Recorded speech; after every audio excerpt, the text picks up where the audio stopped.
Hi అండి, welcome to my channel. ఈరోజు చాలా సింపుల్గా ఆలు ఎగ్ ఫ్రై తయారు చేశాను. చూడండి, కొంచెం ప్యాన్ పెట్టుకొని ప్యాన్లో ఒక 2 స్పూన్లు ఆయిల్ వేసుకొని 2 పొటాటోస్ మీడియం సైజువి చిన్న చిన్న ముక్కలుగా కట్ చేసుకొని ఈ ఆయిల్లో ఈ పొటాటోస్ ఫ్రై చేసుకోవాలండి. అవి ఫ్రై అవుతుండగా మనం కొంచెం కరివేపాకు, ఒక 2 పచ్చిమిరపకాయలు వేసి అవి కూడా వేసి చక్కగా దగ్గరగా ఫ్రై చేసుకుందాం. ఈ ఫ్రై అవుతుండగా మన రుచికి సరిపడగా ఉప్పు, కొంచెం పసుపు, ఒక పావు స్పూన్ కన్నా తక్కువే కారము వేసుకొని బంగాళదుంప ముక్కలు బాగా వేయించుకోవాలండి. ఇవి బాగా వేగిపోయిన తర్వాత వీటిని 3 ఎగ్స్ వేసుకున్నానండి.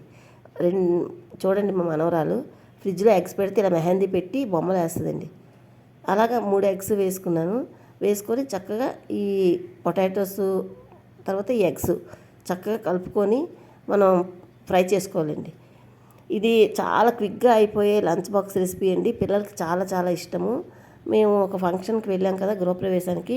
అక్కడ నుండి వచ్చేటప్పటికి స్కూల్కి టైం అయిపోద్ది, లంచ్ బాక్స్ కానీ ఇలాగ ఇమీడియట్గా చేశానండి.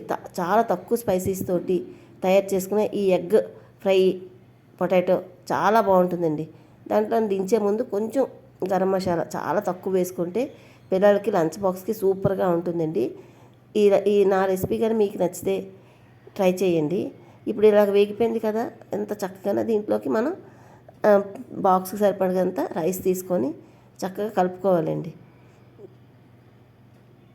ఇలా మొత్తం ఈ బంగాళదుంపలు ఎగ్ ఫ్రై చేసుకున్నాం కదా, రైస్ అంతటికి కలిసేటట్టు కలుపుకొని చక్కగా డిష్ అవుట్ చేసుకొని చల్లారిన తర్వాత బాక్సులో పెట్టుకుంటే పిల్లలకి చాలా నచ్చుతుంది.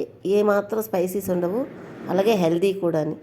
నా వీడియో మీకు ఎలా అనిపించిందండి? నచ్చితే ఒక్క లైక్ చేయండి. మరిన్ని మంచి వీడియో కోసం సబ్స్క్రైబ్ చేసుకోండి. Thank you for watching. Bye అండి.